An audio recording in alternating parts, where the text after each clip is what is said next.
With a reduced margin for error based on a downgrade in backup goalie, the Boston Bruins defense core is going to have to step it up, and they're well primed to do so.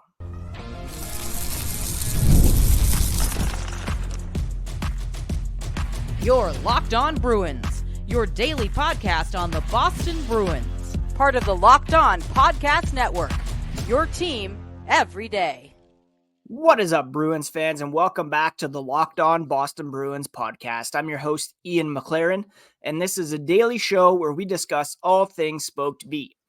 Today is Tuesday, September 10th, and I want to thank you so much for making Locked On Bruins part of your daily routine. Free and available wherever you get podcasts and on YouTube, part of the Locked On Podcast Network, your team every day. And today's episode is brought to you by FanDuel.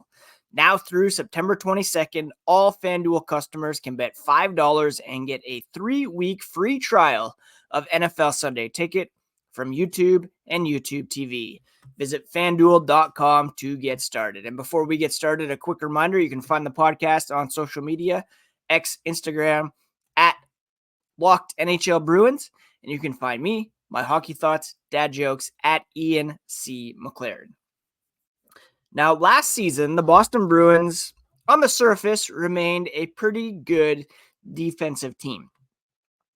And I say on the surface because a lot of their success, as I've said over and over, was tied to the fact that they had two elite options in net. And therefore, they were fifth in fewest goals allowed per game at 2.7. Only the Carolina Hurricanes, the Los Angeles Kings, Winnipeg Jets, and Florida Panthers allowed fewer goals per game last season. But if you look at the shots allowed per game, not exactly in Boston's favor. They allowed, 29.3 shots per game, which was ranked 11th. And then if you look at their shot attempt differential at 5-on-5, it gets even worse. The Bruins were ranked 24th in the NHL last season, allowing over 4,008 to be specific, shot attempts at 5-on-5, recording only 3,558. So they had a shot attempt differential of 47.03. In 5-on-5 play, where the majority of the game is played, the Bruins managed only 47% of the shot attempts in those minutes.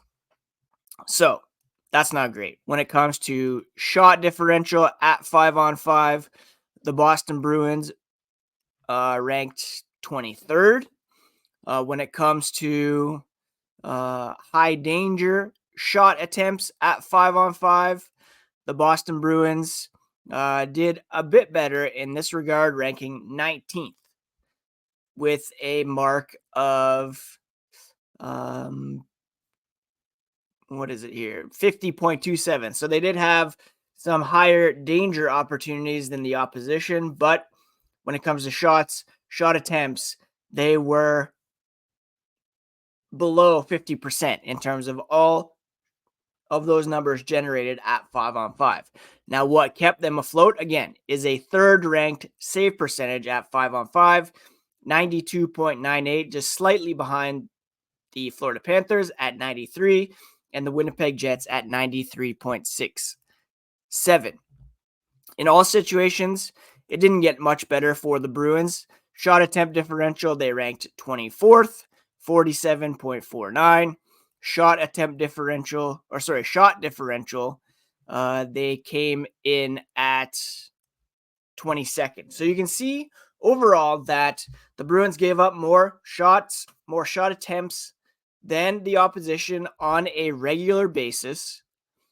And when it comes to expected goals, which looks at all of the factors, high danger, shot attempts, etc., they ranked 20th. So last season, they had a 49.78 advantage or disadvantage in terms of expected goals, meaning the opposition was expected, based on all the available data, to score slightly more goals than the Bruins in all situations. As it happened, their goal differential was actually not bad. If you look at the Atlantic Division, they had a plus 43 goal differential, whereas their expected goal differential was below 50%. So what does that tell you? They were bailed out in large measure by their goaltenders.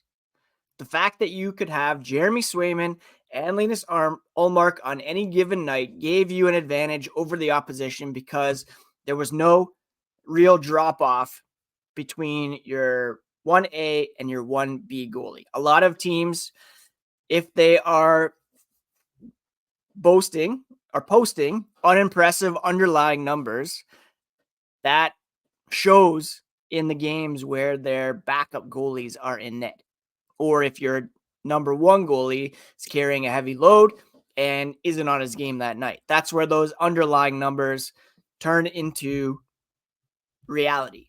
That's where that regression starts to hit. In those nights where you're maybe a bit tired, don't have everything running, the shot attempt differentials, the shot differentials, there's only so much skating upwards that the defenseman can do. If they're always being pressured in their own zone, if the goalies are being peppered with shots night in and night out, at some point, that is going to come and bite you. Now, the Bruins do have quite a good core four when it comes to their defensemen. Charlie McAcvoy is an all-world potential Norris Trophy candidate. Brandon Carlo carries a heavy load defensively and excels in that role when healthy. Hampus Lindholm had a bit of a down season, but part of that, I think, was due to maybe some life stuff going on off the ice. If you follow his Instagram, you can see there was perhaps some relationship tumult going on there. He seems happier. He's healthy. I think he's primed for a big bounce back season. And then, of course, you have the newcomer, Nikita Zadorov, who's going to make it incredibly difficult for the opposition to penetrate the zone.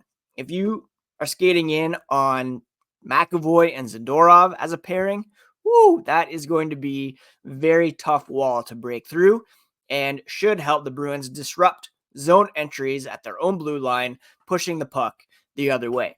And they're going to have some versatility in those pairings as well, with Mason Lohrei perhaps being able to move up and play with McAvoy from time to time. Zadorov going down, playing with Andrew Peeke, who has some grit and physicality in his own right.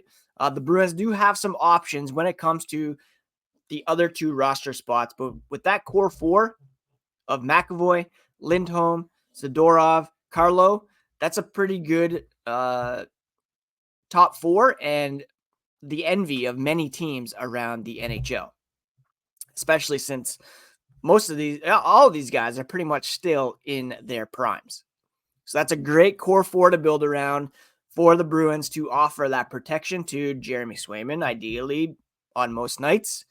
Joonas Korpisalo perhaps on 30-40% of nights. Worst case, Korpisalo and Brandon Busty coming in to start the season with Swayman yet unsigned. Who's in the mix for the other two spots? Well, we'll discuss that here as the podcast continues. You've heard us talk a lot about FanDuel, and for good reason. It's America's #1 sportsbook. We have something a little different for you today, and that's that now through September 22nd, all FanDuel customers can bet $5 and get a 3-week free trial of NFL Sunday Ticket from YouTube and YouTube TV. Then with a YouTube TV base plan, you'll be able to watch every regular season Sunday afternoon out-of-market game. All you need is a Google account and a current form of payment, and you can cancel anytime. So visit FanDuel.com to look at the odds, put down a $5 bet, and get that 3-week free trial of NFL Sunday Ticket from YouTube and YouTube TV. Again, visit FanDuel.com, America's #1 sportsbook.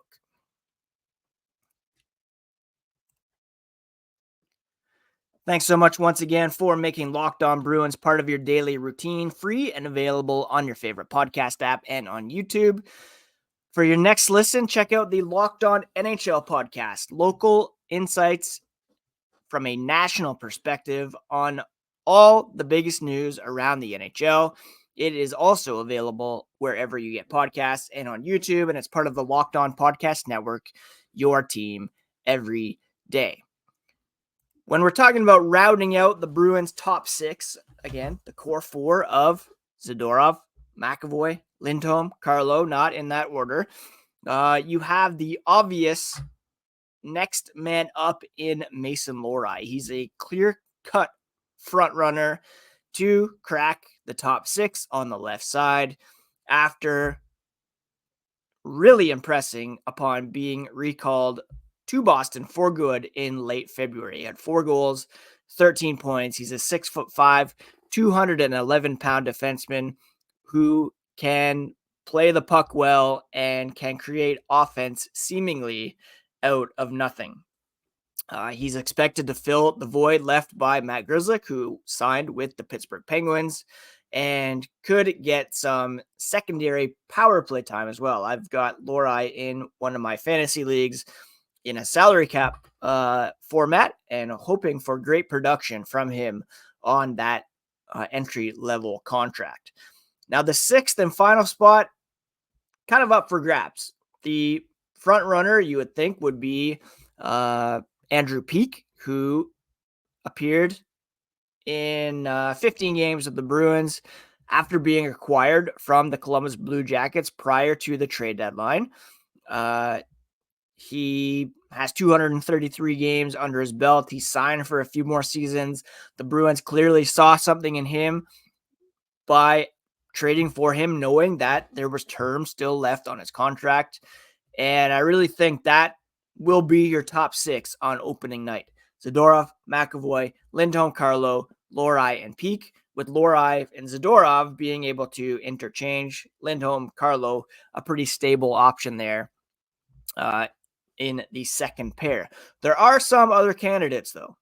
Parker Wotherspoon, of course, stepped up after stepping into the lineup and played very well, did not look out of place at all, logging pretty big minutes for this team, including in the playoffs. So I think he's a guy that is the logical seventh man. They did sign Jordan Osterley as well, who could fill the void left by Derek Forbort. He's a left-handed shooting defenseman who played only 22 games with Calgary last season. He's a well-traveled veteran with 371 games with the Edmonton Oilers, Chicago Blackhawks, Arizona Coyotes, Detroit Red Wings before joining Calgary last season. Then, of course, there are some other guys who could step up, like an Ian Mitchell, Alec Regula, maybe even Billy Sweezy, if the Bruins are looking to add even more toughness. But Wotherspoon, I think, is the logical choice for the seventh man, 8 assists in 41 games with Boston last season. He did have 10 goals, 66 points with Tri-City in 2016-17 in the WHL. Same team that Morgan Geekie played on. He has some offensive potential and did not look out of place defensively either. Mitchell played 13 games with the Bruins last season, second among Providence defensemen in points with 24 in 42 games. Regula played 22 NHL games over 3 seasons with Chicago. Has not made his Boston Bruins debut, but was pretty solid for the Providence team last year. Sweezy played 9 games with Columbus last year with 1 assist. There's some younger guys as well, like Michael Callahan, Frederick Brunet, Ryan Mast, maybe even Jackson Edward. There's plenty of options for Jim Montgomery heading into Boston Bruins training camp. But I think if the Bruins are going to carry 7 defensemen on the main roster, Wotherspoon has the leg up there as the 7th man, with maybe Osterley and Mitchell battling it out for the first man to be called up. Now, there's always the possibility, as I've been saying, with James Van Riemsdyk, that the Bruins could circle back to Kevin Shattenkirk, who remains unsigned here as we approach training camp. Are those two veterans who, contributed to the Bruins last season in limited roles? Could those guys still be on their radar and waiting for things to get settled with Swayman before the Bruins are able to reach out and offer them deals? It's quite possible. And either one of those guys could be back, including Shattenkirk. But he specifically would be probably the eighth man and in and out of the lineup as he was down the stretch last season. So that's the situation heading into training camp for the Boston Bruins. A bunch of options, but a pretty clear-cut top six and a pretty formidable one at that. I think Bruins fans are going to love the physicality that Zadorov brings to the table. I think we're all going to be quite jazzed by Mason Lohrei making an impact and making the jump to the NHL level full-time.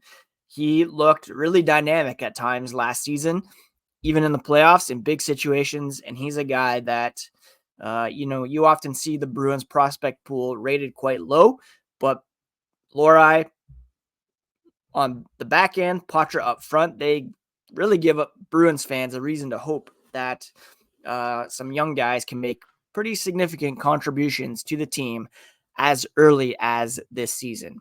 Now, speaking of young guys, the Bruins did announce their schedule for the Prospects Challenge, which will take place in Buffalo later this week. And I'll bring you all the details in terms of schedule as the podcast continues.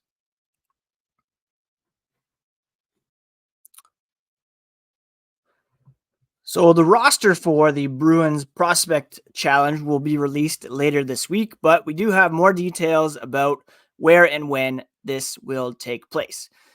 Everything will begin on Wednesday, September 11th, as the rookies and prospects gather for the first practice at 10:45 a.m. They will practice again on Thursday at 9:30 a.m. before traveling to Buffalo for the actual Prospects Challenge. There will be a game on Friday at noon against the Pittsburgh Penguins. All these games will be played at the Harbor Center in Buffalo, New York. On Saturday, the Bruins prospects will take on the Columbus Blue Jackets, 3:30 p.m.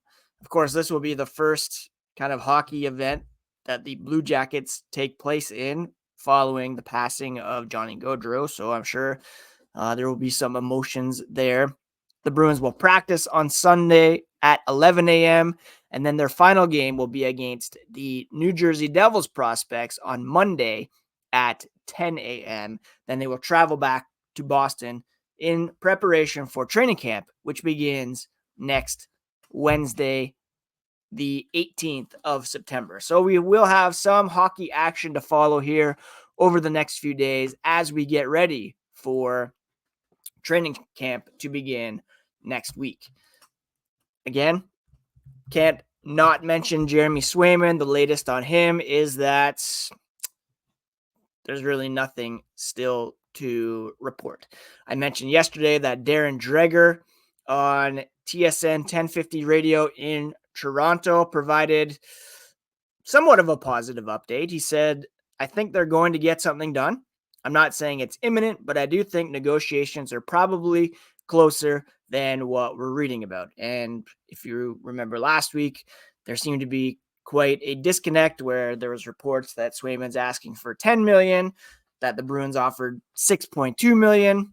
And apparently Frank Saravelli said Swayman's asking price is more in the $8.5 million range. The Bruins have 8.6 in available cap space, but I'm sure they want to keep a bit free in the event that they could add some more. Obviously, Tyler Johnson's in on a PTO. They could extend some other PTOs or contracts here for the upcoming season. So we'll have to see how things shake out, but that is the latest. When it comes to this podcast, we are not quite daily yet. We will get there in October. For now, 4 episodes per week, So I'll have 2 more coming out this week. I'm not sure exactly what days, but please do smash that subscribe button so that you do not miss a thing. Locked On Boston Bruins on your favorite podcast app and on YouTube. And of course, be sure to check out the Locked On NHL podcast as well. The season never ends. They're providing national expertise with a local perspective. And you can find the link to Locked On NHL in the show notes, so you don't need to search at all. All part of the Locked On Podcast Network, your team every day. Thank you so much for taking some time to listen today. Please do take care of yourselves, take care of each other, and we'll talk to you again here on the next episode of Locked On Boston Bruins.